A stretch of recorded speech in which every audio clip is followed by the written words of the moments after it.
Bonjour à tous et bienvenue dans votre Info News. Tout de suite, l'essentiel de l'actualité à La Réunion pour ce jeudi 12 avril 2018. Lors d'un contrôle de routine mardi soir à Saint-Denis, les policiers avaient fait face à un refus d'obtempérer de la part d'un scooteriste.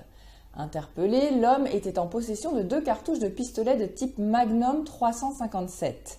Placé en garde à vue, les policiers découvriront qu'il avait bénéficié d'un régime de semi-liberté après avoir été condamné à 3 ans pour violence et séquestration.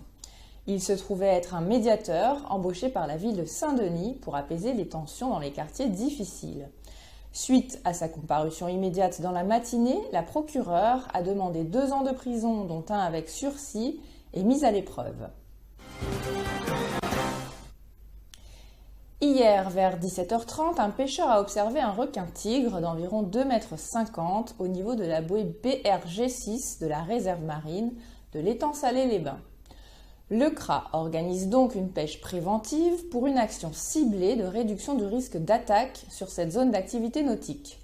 2 ou 3 palangres verticales avec alerte de capture seront déployées dans l'après-midi ou la soirée si les conditions de mer le permettent.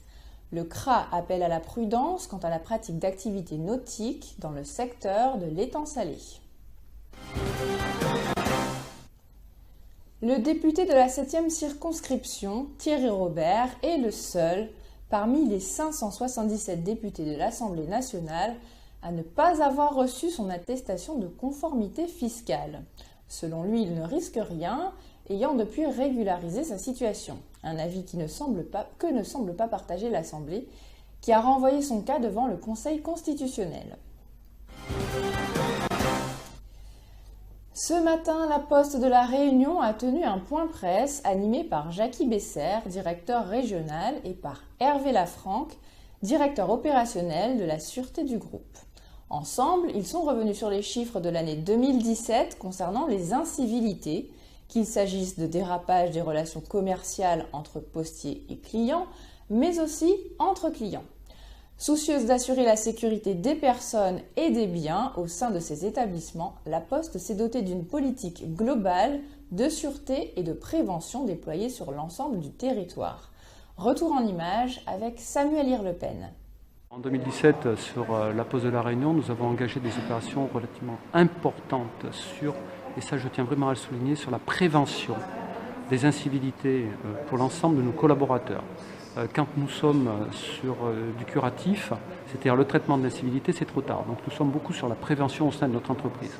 Pour vous donner un ordre d'idée, sur le volume des incivilités déclarées en interne, nous sommes quasiment à 200 incivilités en une année au sein du réseau La Poste, c'est-à-dire une par jour sur l'ensemble du territoire. Voilà. Sur ces 200 incivilités, 21 ont donné lieu à des dépôts de plainte et 21 ont donné lieu à des clôtures de compte. C'est la partie relativement importante. Il faut savoir que nous ne pouvons accepter de mettre en danger nos collaborateurs. Alors les incivilités les plus constatées, c'est des mandataires qui viennent faire des retraits d'argent dans nos bureaux de poste mais qui ne sont pas mandataires, c'est-à-dire faire des opérations sur le compte de tiers sans en avoir l'autorisation.